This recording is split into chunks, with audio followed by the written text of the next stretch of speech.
as the Pirates will take on SMU. And as we mentioned at the top of the call, quarterback Shane Carden from East Carolina was our Offensive Player of the Week, and Zeke Bigger, linebacker for East Carolina, was on our weekly honor roll. Coach, thanks so much for joining us on the call today. If you would take a minute to tie up the game against North Carolina, maybe a word or two about Shane's performance specifically, and then what you expect to see as you go into your bye week, getting ready for SMU on the 4th, please. Well, I was again, coming off of really 2 road games at South Carolina, another ranked team in power, perennial power, and then going to Virginia Tech, another perennial power there, and then having to come back home and face another ranked team 3 in a row. I was happy to be in Dowdy Ficklen, number 1, where our fans always come out in great droves, sellout crowd, 51,000, and very pleased how our guys approached the process that week of making sure our team commitments of embracing our roles, understanding how to make team better, and also how I thought our team did a great job of being focused on the vision, on the mission that day, and of attacking the process each day that week leading to the Carolina game. It started off where we had to rely on what we preach, is being able to make plays, doing our job, making routine plays, and playing the next play was very important. I thought offensively we were able to convert some first downs, which is always key, moving the chains, 39 of those. And third down conversions are big. We were 12 out of 17.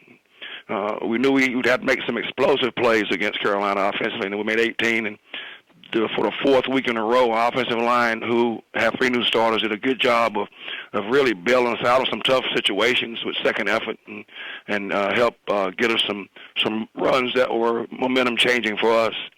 Defensively, again, ran to the ball very well. We you see guys really doing playing with straining with great effort. Again, going in the game, holding the 3.7 a rush was one of our goals, to try to control the rush. We wanted to affect the quarterback. We knew he was mobile. Defense did that.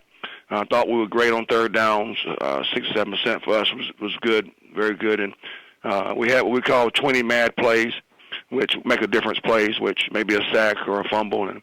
And then out of 16 series, we stopped them 9. And our first defense gave up 27 points out of 41. And we got some young guys, some reps there in the 4th quarter, which they gave up 2 touchdowns, which, of course, we don't like. But we got some young guys, some reps. So it was a great win for our kids. I'm very happy for our kids and our coaches. And it was another well-earned win. We look forward to the open week to regroup a little bit after that 3-game stretch, knowing we have to go right now to a tough American Conference stretch here in a week or so. But the open week came at a great time for us. Shane, again, I mentioned, leads from the front.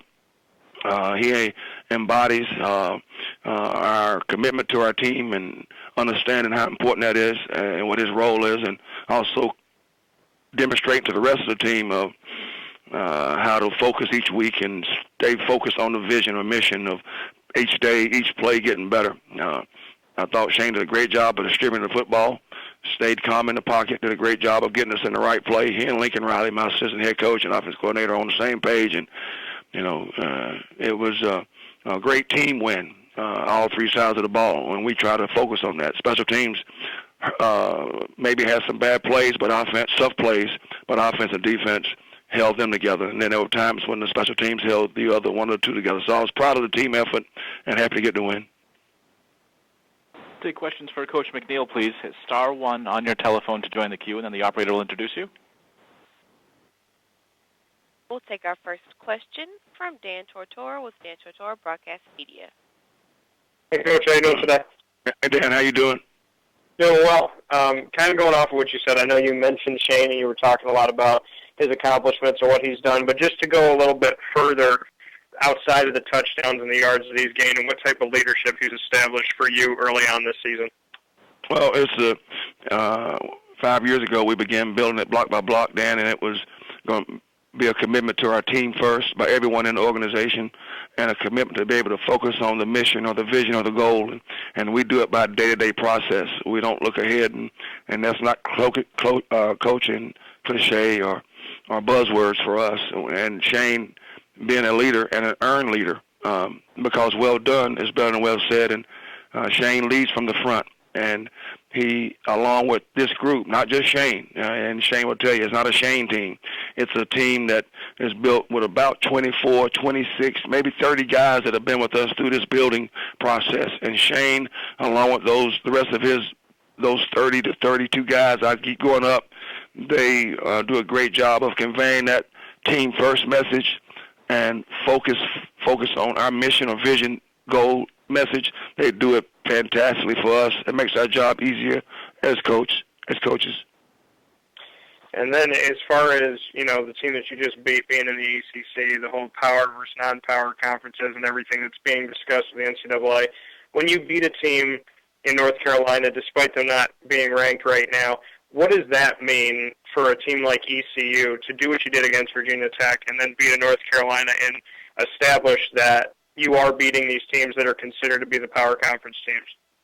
Well, first, all three teams are ranked going to the game. UNC was ranked going to the game, just to get that. But Mike Oresco, our commissioner, at our meetings, and what a great leader we have there in Mike. But he talked about that, and we've all been a part of those Power 5, those adjectives and those descriptive conferences. And I've always thought of our team, Dan, honestly, as my kids as Power 5 kids. I thought of our coaching staff as a Power 5 staff.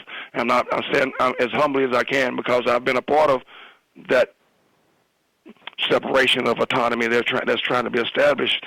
But our kids are Power 5 type kids, and I think everybody in the conference believes that about their kids and our staff, our university, our fans are that Power 5. So the success is always going back to those first two elements, and that's team and believing in our team, not just enjoy playing and coaching with one another, but playing and coaching for one another.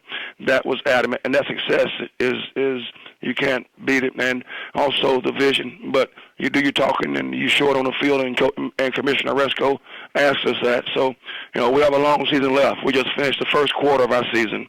That's it. But we're happy where we are right now. The open date came great, but we have 3 quarters left of this season and going down to our tough conference schedule. We know that each week, so it was good to get those behind us and get those games. We learned a lot about our team, Dan, honestly, some strengths and some things we need to work on. So, and we were very fortunate to come out on the top end of the games of 3 of them.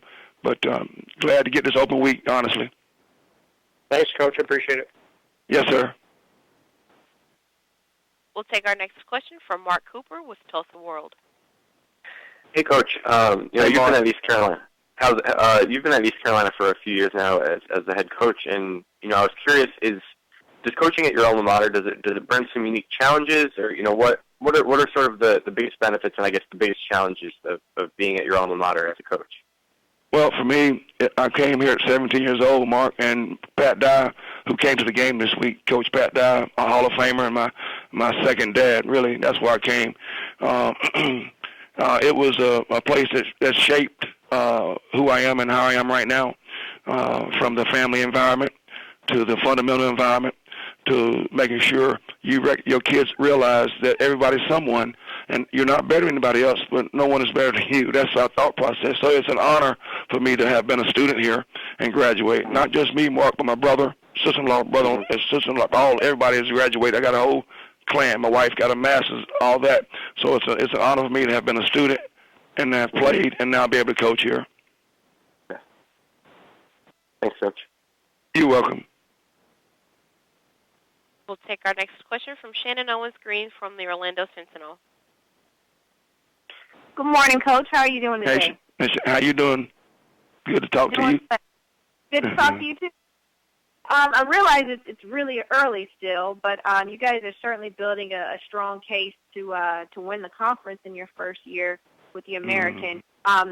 What would that mean to this program if you guys are able to challenge for a conference title in your first year in the conference?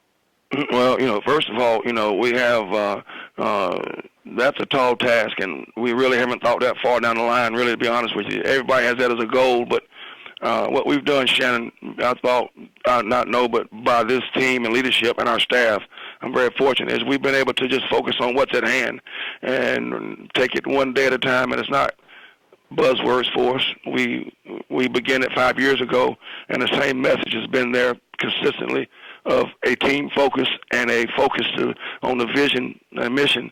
So we approach it getting better this week. It's an off week. We got a chance to get get healed up because we've had really 4 tough games, 3 with nationally ranked teams in a row, 2 on the road, and so getting a little bit healed up, but also getting some young kids better, but keeping sharp.